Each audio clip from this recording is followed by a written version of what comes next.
మకర రాశి వారికి గ్రహ సంచార స్థితి అనుకూలంగా ఉండినను కొన్ని తొందరపాటు నిర్ణయాల వల్ల చిన్న ఆవేశాలకు గురి అవ్వడం వలన ఎలాంటి ఇబ్బంది గురవుతారో మీకు తెలుసా? మకర రాశిలో ఏ నక్షత్రాలు వస్తాయి అనగా ఉత్తరాషాఢ నక్షత్రంలోని 2, 3, 4 పాదాలు, శ్రవణ నక్షత్రంలోని 4 పాదాలు, ధనిష్ఠా నక్షత్రంలోని 1, 2 పాదాలు కలిపితే మకర రాశి. రాశాధిపతి శని భగవానుడు. వీరికి ధనవాక్కు కుటుంబ స్థానంలో రాహు, తృతీయంలో శని భగవానుడు వక్ర గమన సంచార స్థితి కనుక ఇలాంటి కాల సమయంలో వీరికి విశేషంగా 6వ స్థానంలో కుజుడు కూడా సంచారం చేస్తున్నాడు. రుణ సమస్యలు, రోగ సమస్యలు, శత్రు సమస్యలు కొంచెం ఉన్నాయి. సమయం సామాన్యుడికి సంపన్నుడికి ఒకటే కనుక ఇలాంటి కాల సమయంలో వీలైనంత వరకు ఓర్పు, నేర్పు, సమయం, సత్ప్రవర్తన అవసరం అని చెప్పి మీరు గుర్తు పెట్టుకోగలగాలి.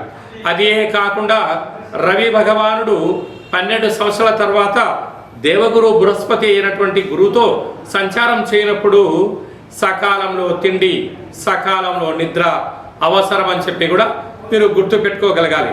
కనుక ఇలాంటి కాల సమయంలోనే వీలైనంత వరకు మీ జన్మ నక్షత్రం రోజున అష్టమి తిథి యందున, అమావాస్య తిథి యందున వీలైనంత వరకు ఆధ్యాత్మిక చింతన, కులదేవతల, గ్రామదేవతల, ఇష్టదేవతల యొక్క ఆశీస్సులు అవసరం అని చెప్పి మీరు గుర్తు పెట్టుకోగలగాలి.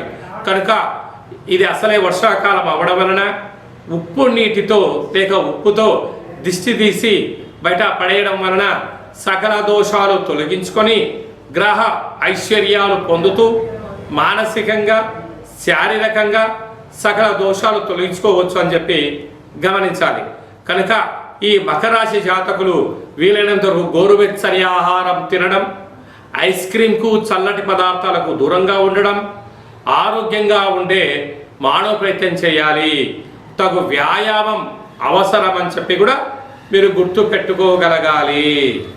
మీ వ్యక్తిగత జాతకం తెలుసుకోవాలనుకుంటున్నారా? అయితే మీ యొక్క పేరు, పుట్టినటువంటి తేదీ, నెల, సంవత్సరం, పుట్టిన సమయం రాసి వాట్సాప్ పంపించగలరు. డేట్ ఆఫ్ బర్త్లో లేనటువంటి వారు మీ పేరుని తెలియచేస్తూ, మీ యొక్క రాశిని తెలియచేస్తూ కాళభైరవ ఉపాసన చేత అనగా రమణ శాస్త్రం ద్వారా భూత, భవిష్యత్, వర్తమానాన్ని తెలియచేయడం జరుగుతుంది. ఈ కింది నెంబర్ని అపాయింట్మెంట్ తీసుకొని సంప్రదించగలరు.